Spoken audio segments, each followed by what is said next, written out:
Welcome to Teen ypww Lesson 2. I do not own the rights to this music. Today's topic is Seed Time and Harvest, Part 1. The lesson text is coming out of Luke chapter 6, verses 35 through 38, and 2 Corinthians chapter 9, verse 7. The memory verse. I will read the King James Version first and then the New International Version of Luke chapter 6, verse 38. Give, and it shall be given unto you. Good measure, pressed down and shaken together, and running over, shall men give into your bosom. For with the same measure that ye meet withal, it shall be measured to you again. The New NIV Version of Luke chapter 6, verse 38. Give, and it will be given to you. A good measure, pressed down, shaken together, and running over, will be poured into your lap. For with the measure you use, it will be measured to you. The key for today's lesson, embracing opportunities to give to others. The focus for today's lesson, kindness is a seed that can be sown. Plant a seed towards your need. Just as in the agricultural world, there are many types of seeds which produce many types of plants. There are several types of seeds that you can plant as you run your race to your destiny. I realize that many of you may not have a job and consistent income. There will be times that you will not have money to give as a type of seed to plant. However, there are other types of seeds that you can plant. Planting in this context means giving to a worthy cause. You can give your time, skills, and talents to help those in need. These acts of kindness are the ways you can plant seeds towards your needs. The Bible speaks expressly of this principle in our memory verse, Luke 6, verse 38. The New International Version, which says, Give and you will receive.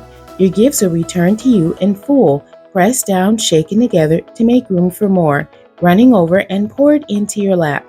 The amount you give will determine the amount you get. Why is it necessary to discuss a lesson on the subject of giving when this quarter we are discussing methods and strategies to find your destiny and answering the call of God on your life? This area of your life cannot be overlooked and pass by quickly. Your attitude towards giving should be properly determined. If you want to live a life that is pleasing to God, for God loves a cheerful giver, even for those family members who are in elementary school, it is not too early for them to learn the importance of giving and sharing. I encourage you, teen listeners and readers, to learn this important life value skill. You can start by just sharing your school supplies with others when you have extras. You can also share a kind word to a friend who may be sad. These acts are planting seeds toward your future needs. In the future, you may want a sandwich and someone will buy you one without you even asking. They will just volunteer to buy it for you. Why? Because you have planted those same type of deeds and seeds in the lives of others. This unexpected sandwich is your harvest. When you feel sad and discouraged, God will send a word or a friend to encourage you about the very area where you are sad. Why? Because you have said words of encouragement to others.